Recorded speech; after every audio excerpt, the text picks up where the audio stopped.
and meandered through complex crevices to attain this mature age of 70. Even though Nigerian journalists were in the forefront in the struggle for Nigerian independence and in the independence movement, the formation of the NUJ on the 15th of March 1955 sought to streamline the activities of the body of journalists in the final phase of the confrontation against colonial rule, which finally paved way for the attainment of independence on the 1st of October in 1960.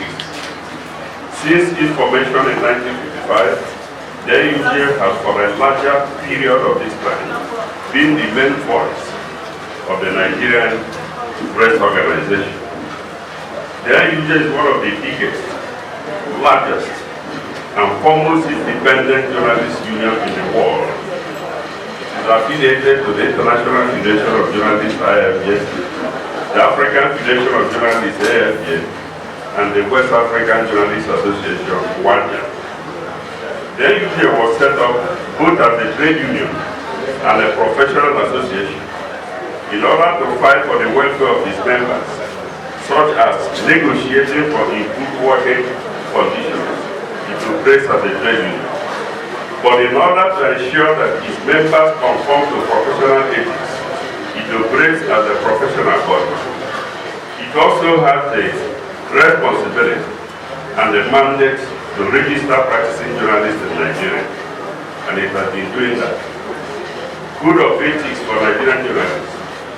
In order to make the practice of journalism responsive to public interest and social responsibility, the Code of Ethics for Nigerian journalists was adopted. The NUJ was the first to develop the code in 1955. And the Nigerian Guild of Editors, when it was formed in 1962, came up with this code. Then in 1979, the NUJ and the Guild of Editors came together to interface by adopting a common code of ethics. When the military government of IPB passed the Press Council Decree number 85 of 1992, the Nigerian Press Organization, made up of the NUJ, the Guild of Editors, and the Newspaper Proprietors Association of Nigeria, adopted the 1979 Code of Ethics and inaugurated the Nigerian Press Council for the regulation of journalism practice in Nigeria. Then in March 1998, the Nigerian Press Organization in the Kwara State adopted the basic Code of Ethics, which guides journalism practice in Nigeria.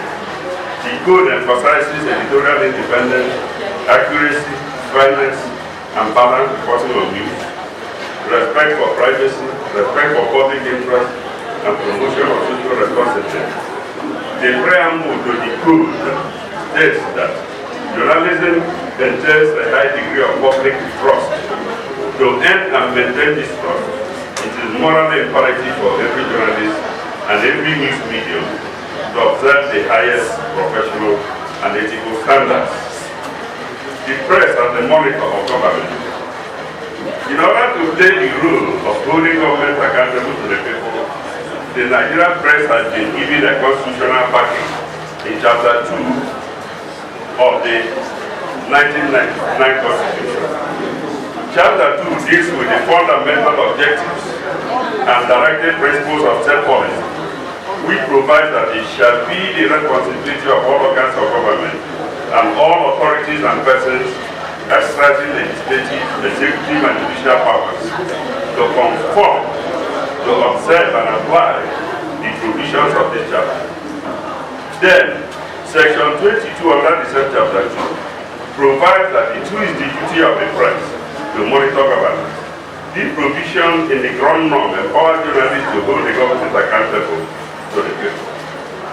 And it is especially stated in that section that the press, radio, television, and other agencies of the mass media shall at all times be free to uphold the fundamental objectives contained in this chapter and uphold the responsibility and accountability of the government to the people. The second provision is to be found in Chapter 4, Section 39 of the same 1999 Constitution, We provide for freedom of expression. He gives the right to citizens to own media organs and gives them the liberty to hold opinions and expand ideas. And these are regarded as fundamental rights of citizens in a democratic society.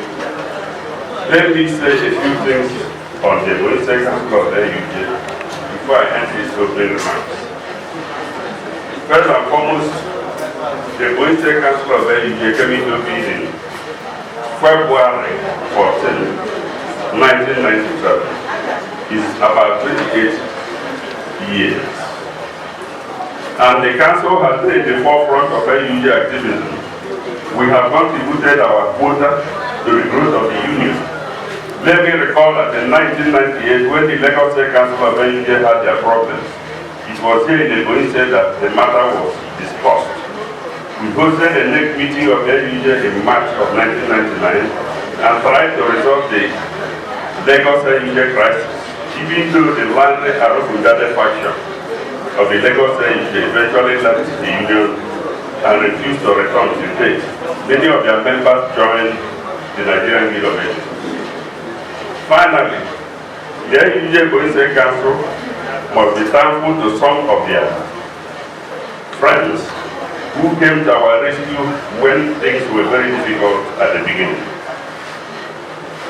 As the pioneer chairman of NUJ Ebonyi State, I have the honor to remember a few of those friends.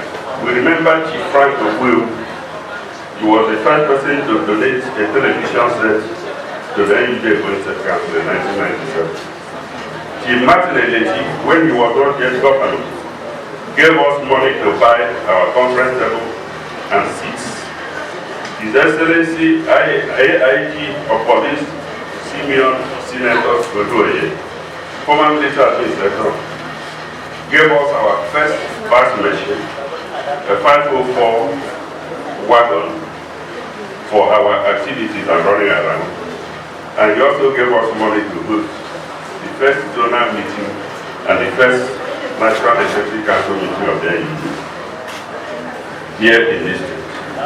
Then, of course, the former or first democratically elected governor, Dr. Sandewu, is the man who gave us money to build this press center. Then finally, we should not forget what Dr. Obianwali did for us when the NUJ Ebonyi State Council was inaugurated in 1997. On that fateful day, we had some problems. We just casually ran into Dr. Obianwali and told him about our inauguration ceremony, which was about to commence, and we wanted him to be the chairman of the occasion without prior notice. He immediately accepted and followed up to the hall at the Ebonyi Hotel.